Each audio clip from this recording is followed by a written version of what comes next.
Yung mga cheque kaya na inisyu nila ay komisyon nga ba? Sigurado ka ba sa ebidensya mo, Senator Rapi Tulfo? Dito siya mapapahiya. Yari ka ngayon. Ngrrr.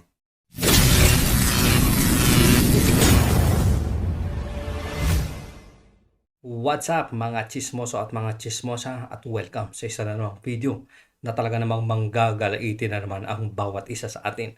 Hindi ko alam kung meron nang nakapag-discuss nito, no? Pero dito sobra-sobra yung pagkapahiya ni Senator Rapi Tulfo sa mga bintang niya na walang basehan at saka nagpa-rescue pa siya sa PRC. Pero mas lalong napahiya na naman ang ating paboritong senador.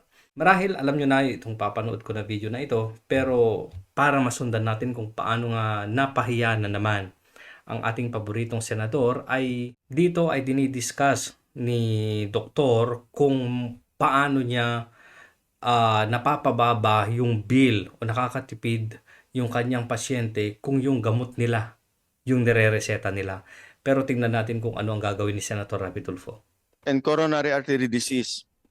A maintenance drug priced at by Belkens will cost 128 pesos per day savings per day. So basically dito sinasabi niya kung magkano nga yung natitipid ng mga pasyente kung gamot nga nila yung pre-prescribe nila. With a savings of as much as 2,305 pesos to 4,600 pesos per month, or an equivalent of 27,000 to 55,000 pesos a year. So, ibig sabihin, napakalaki pala ng tipid ng mga pasyente kung yung gamot nila, yung irereseta nila. Pero, huwag ka. Ayaw ni Senator Rapi Tulfo nang may natitipid. Yung mga pobre at mahihirap nating mga kababayan. Bakit? Panoorin. That is around 55,000 peso a year, or 27,000 depending on the brand. Mr. Chair, Ayan na, Mr. Chair. Go ahead, Senator. excuse me, mabilisan lang po ito, Yes. Mr. Go, kasi mahaba naman ang sinasabi mo. Isang tanong lang, Mahaba yung naman yung mga sinasabi mo. I-explain nga, di ba? Kung paano nakakatipid yung mga pasyente na pobre at mga pobre at mahihirap nating mga kababayan kung yung gamot nila, yung ipe-prescribe nila. Ayaw. Ayaw. Kasi kumbinsido na sila na meron silang kababalaghang ginagawa. Hindi nga nila pinagpapaliwanag ng maayos eh. would you deny, okay, wala Opo, okay. Erase. po akong problema sa inyong negosyo, Okay, wala siyang problema sa kanilang negosyo. Bakit? per se. Legitimate po yung negosyo ninyo. Legit yung negosyo. Meron kayong SEC, registration, BIR, FDA, approve yung mga drugs nyo.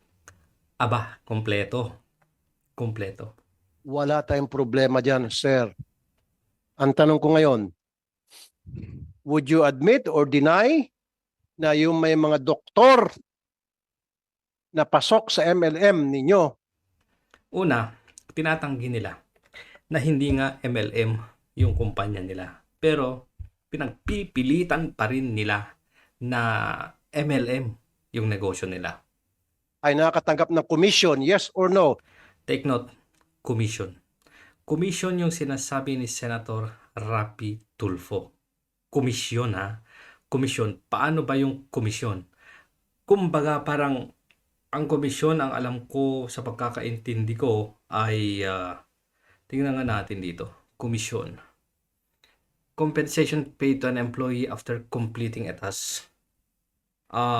Which is often selling a certain number of products or services. Pag sinasabing komisyon ay tawag dito, kapag kunwari nakabenta ka ng 1,000, meron kang 20% commission. So sa bawat 1,000 na mabebenta mo, meron kang 20% kumbaga na komisyon. So yun ang komisyon. Yun yung tanong ni Senator Rapi, ha? Komisyon. You are under oath. I remind you, Mr. Go, ulitin ko yung tanong ko para Pananakot. maging maliwanag. would you admit or Tignan mo yung mata ko. Brrr, lilisik oh. would you deny na yung mga doktor Yung mga doktor. na Arr. ng inyong networking They are denying na networking nga yan eh. ay nakakatanggap ng komisyon Maliwanag. Komisyon ang tanong. coming from your company? Yes or no? There are two. No, sir. Yes or no? No sir, yes or no lang ang gusto ko. Hindi ka magpapaliwanag yes or no lang. Yes or no lang po, I please. deny. I deny. You deny. Ngayon, Kukulong ka ngayon. Because meron lintik. Makukulong. Bakit? ako mga cheque na magpapatunay na kayo, yung kumpanya mo, nag-issue sa mga doktor na miyembro Unang tanong, yung mga cheque kaya na inisyon nila ay komisyon nga ba? Sigurado ka ba sa ebidensya mo, Senator Rapi Tulfo? Dito siya mapapahiya. Dito siya mapapahiya. ni yari ka ngayon. Yari ka ngayon. Ngrrr. Kulong ka. Kulong? Ba't kulong ka agad? Oh my God. You're under oath. Binigyan kita ng chance. Tingnan niyo yung tsura ni Senator Bongo. Oh, bakit kulong ka agad? I'll give you another chance. Doktor ka? Doktor ka?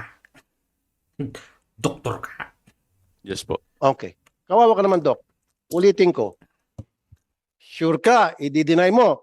Meron akong check rate. Oh, sure ka? Dedenay mo. May cheque ako dito.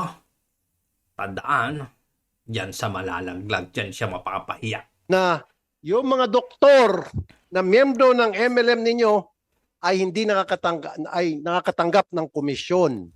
Komisyon. Sigurado, komisyon. You said, Dito siya mapapahiya. It's not true po. okay. It's not true I po. rest my case, Mr. Chair. So mamaya, Dito sasabat si Bongo. pakilinis lang sa baba. Aba, ibig sabihin madumi yung detention cell ninyo? Lilinisin lang kapag kamay, ide-detain na? Weh, di nga, dami mong story eh. May tanong lang ako sa ano. Parang hindi pinansin, pero tignan mo ang gagawin niya. Yung papakulong natin yung mga nagsisinungaling. Ops, pilit pa more. Singit pa more. Panakot pa more. Sa detention. Ipapadetain natin to si Mr. Go. Ipapadetain, bakit? Sige nga, bakit? Chair. Under oath, and I will show you proof na siya po ay nagsinungaling. I will show you proof na siya ay nagsinungaling. Yung proof na yon, maipapakita kaya niya? O ano kaya yung mga proof na yun? Yung mga cheque? Papatunayan niya ba na komisyon yung mga yon? May tanong lang At ang napakahalagang tanong, napakulong ba niya yung doktor na yan? Hindi. Bakit kaya? po ako sa FDA. Lahat ba ng gamot nila ay pakisagot? So, skip natin yan. Punta tayo dito sa juicy part kung saan napahiya na naman siya. Tapos, gusto pa niyang PRC. Tulungan niyo ako dito. Tulungan niyo ako. Pero sabi ng PRC, no. Dito tayo. Sige, sagutin niyo po. Ayan yung check. When the check came out from the internet, Yung mga cheque, lumabas pala sa internet. Galing sa internet pala yon. we tracked the check. It belonged to a doctor who has a series of pharmacies. Sinundan nila yung doktor ngayon na magmamay-ari ng mga cheque na yon. Yung mga komisyon, ayon kay Rapi Tulfo. So, may patakaran kami. Pag nagbayad ka ng full sa amin, we give you additional discount. Discount pala. Kapag bumili ka ng maramihan, Discount pala yun. ang check na yan. That's Tignan mo ha. Galit. Discount yan, hindi yung komisyon. Ano masasabi mo dito, Senator Rapidol po? not a rebate. That's additional discount for paying on time. Rebate, hindi komisyon. We cannot just, I'm sorry. Parang ganito yan eh, yung mga naghuhulugan ng motor, alam nila yan. Kapag maaga ka, may minus 200, may minus 300, meron ding minus 500 kung maaga kang nagbabayad. Kunwari, 1.5 yung buwanan mo. Kapag on time ka, 1.5. Pero kapag ka maaga ka na nagbabayad, 1,000 na lang. Para bang dahil maaga ka na nagbayad, may discount ka. Sila naman, dahil marami yung binili mo at nabayaran mo kaagad, lahat-lahat, o full pay ka agad, may rebate ka. Paying on time, so bakit may cheque Paying on time. Kapag ka nakabayad ka on time, mayroon kang rebate. ulit yung doktor? Kasi po, pag nagbayad po siya, nagbibigay po kami ng additional, Bakit siya magbabayad po sa inyo? kasi po nag-ano po siya, nagbibili Baka bumili ng gamot. siya ng gamot, dinidistribute na sa drugstore niya.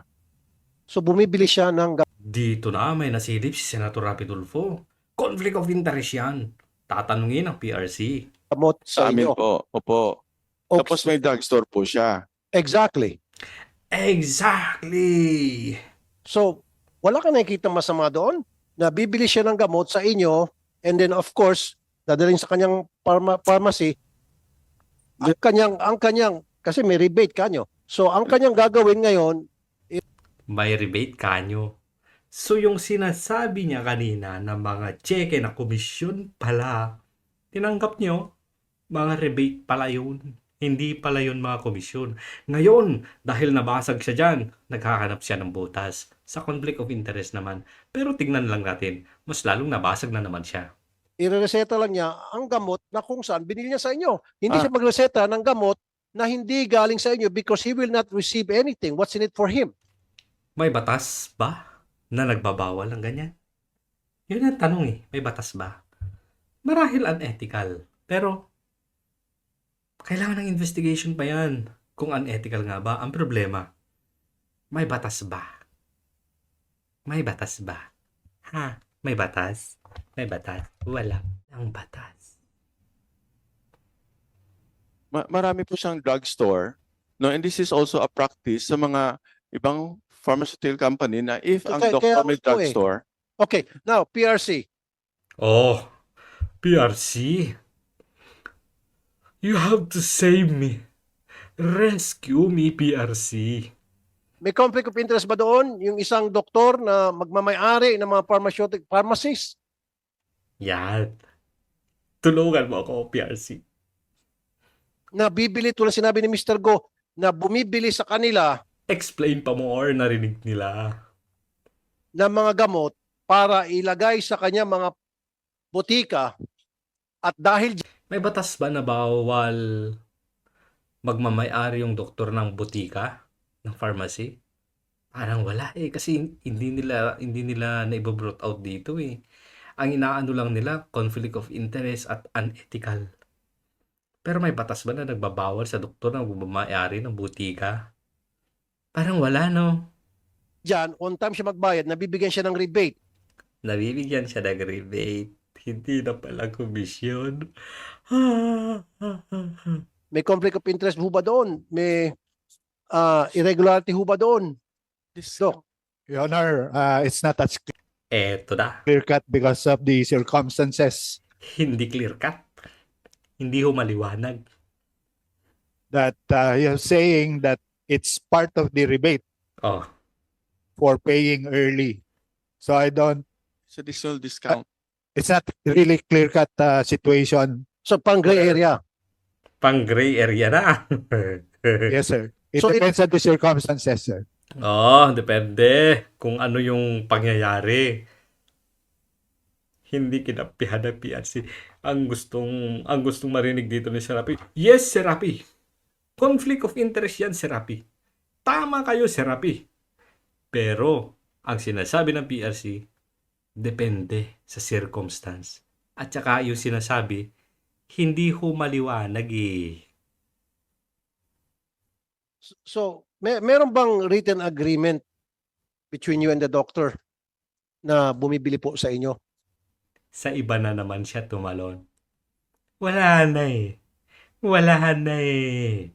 Pahiyang pahiya eh. So dito sa napanood natin, sigurado si Rapi makukulong ka. Dahil nagsisinungaling ka. May hawak akong ebidensya. Nagbibigay kayo ng komisyon sa doktor. Hindi pala komisyon. Hindi pala komisyon. Konsimisyon. Yun lang. Bye-bye.